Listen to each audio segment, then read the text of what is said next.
Esse vídeo nós vamos ver a questão número 2 da atividade número 4 de matemática do sexto ano. Então aqui está falando, observe as figuras para preencher o valor que falta, tornando as frações equivalentes. Antes da gente começar a resolver o exercício, preciso lembrar para vocês que na própria atividade 4, nós temos a explicação de frações equivalentes, tá?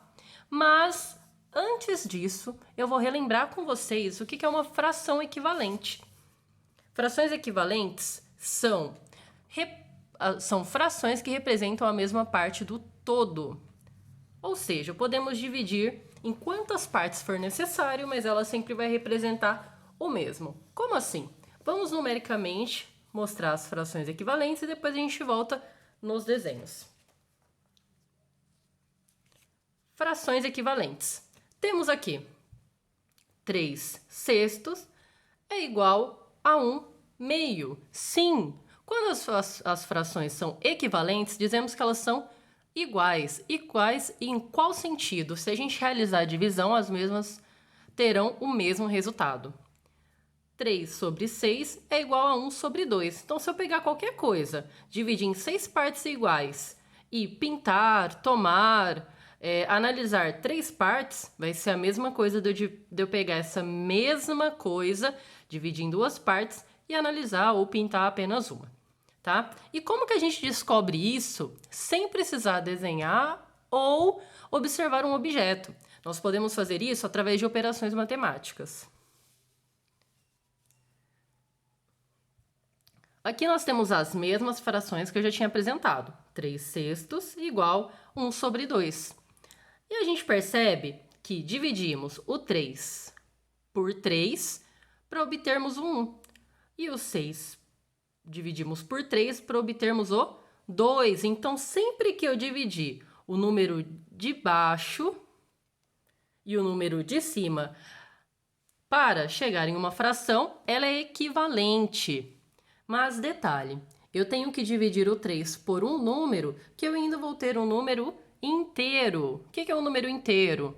Que não é decimal, que não tem vírgula, tá bom? Vamos para outro exemplo.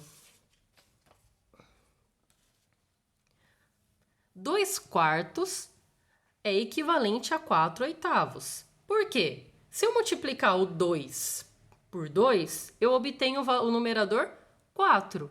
Se eu multiplicar o 4 por 2, eu obtenho o denominador 8. Então, essas frações são equivalentes. Eu multipliquei em cima pelo mesmo valor que eu multipliquei embaixo para chegar na fração equivalente, tá? Então, não é só quando a gente divide, mas quando a gente multiplica também.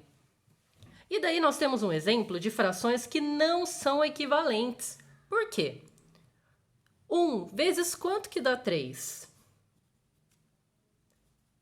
Vezes 3, correto? 2 vezes quanto que dá 4?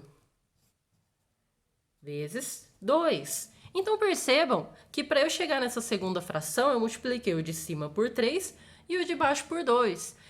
Cada o numerador eu multipliquei por 1 e o denominador eu multipliquei por outro. Não foram os mesmos valores como as que eu já tinha apresentado.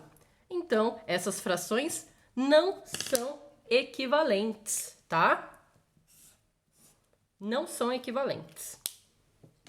E daí nós voltamos no nosso probleminha. Na nossa questão 2. O que tem de interessante nessa questão 2 que vai ajudar você a visualizar isso? Aqui nós temos a imagem de 2 círculos. Um dividido em 6 partes e pintado 3 partes, tá? E ele quer saber qual fração que está aqui, ó, que vai equivaler a essa. Então, a gente olhar a parte pintada dos círculos. Esse primeiro círculo, ele foi dividido em 6 e tem 3 partes pintadas. Como a gente já falou em outras questões, o denominador é sempre o total e o numerador, a parte que está sendo pintada ou perguntada pela questão. Nesse caso aqui, o denominador é 2, porque foi dividido em 2 partes. E o numerador será qual valor? Uma parte, tá? Então, aqui, a gente vai colocar 1. E daí, a gente vai voltar no exemplo que eu já tinha mostrado. 3 sobre 6 é igual a 1 sobre 2. Então, é o número 1 que está faltando aqui e você vai colocar como resposta. Por quê? Porque se eu pego 6 e divido por 3, eu encontro 2. Se eu pego 3 e divido por 3, eu encontro 1. Isso tudo está representado aqui por meio de um desenho para a gente conseguir visualizar melhor. E aqui? Aqui está fazendo uma pergunta diferente. Está perguntando para a gente em quantas partes essa primeira fração, né? Esse primeiro círculo foi dividido. E daí você precisa contar e descobrir. E você vai encontrar uma fração que é equivalente a 2/5. Tá bom? Aí a gente já vai para a próxima questão também, a qual eu não vou explicar, mas que nós já também estamos falando sobre o mesmo assunto, a questão número 3. Estão falando de frações equivalentes.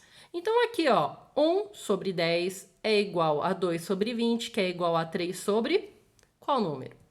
4 sobre 40, 5 sobre 50, tá bom? Então, vamos tentar fazer sozinhos a questão número 3? Bons estudos!